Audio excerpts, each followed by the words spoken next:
Reddit secret files number 5, a package came with VHS tapes. They did not contain what I expected. I was in the living room, watching the evening news, when the doorbell rang. I didn't see anyone through the window, just a white van pulling away too fast. When I opened the door, there was a black plastic storage bin. No shipping label. Just a note with a single sentence. I need these digital by midnight. Keep the change. I looked inside. There was an envelope stuffed with $500, all in $20 bills. Underneath were 10 tapes, all unlabeled. As a college student, $500 is rent money. I didn't think twice. I just took them to my desk. The first 3 tapes were unsettling, but I convinced myself they were just artistic, at least in the creepy way of things. They were long, static shots of playgrounds at night.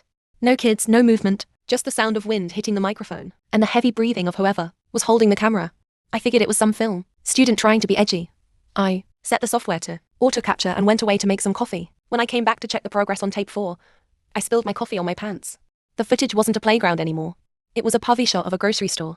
I recognized the layout immediately. It's the one 3 blocks from my apartment. The person filming was following a guy. They followed him through the produce aisle, through the checkout, and out into the parking lot. I watched the timestamp at the bottom of the screen. APR 14, 2026. That was last Tuesday. I felt a cold sweat break out. I told myself that it was a coincidence. A lot of people wear red hoodies. But then the guy in the video reached into his pocket to grab his keys, and I saw the keychain. It was a 3D printed glowing skull. I have that exact keychain. I felt sick. I ejected tape 4 and shoved in tape 7, skipping ahead. I needed to know if this was some sick prank. The screen flickered. It wasn't a grocery store anymore. It was a shot of a hallway.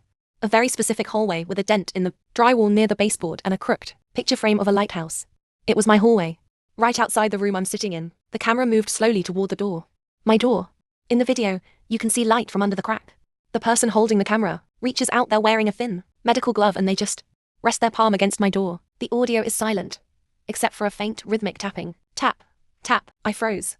My headphones were still on, but I realized the tapping wasn't coming from the video anymore. It was coming from the door behind me. I'm currently sitting in my office with the door locked. I have my heavy tripod in my hand. I'm posting this because I need a paper trail. If the police find this, check the black bin, the money in the envelope. I just looked at it again under my desk lamp. It's not real. On every single bill, someone wrote, "Watch until the end."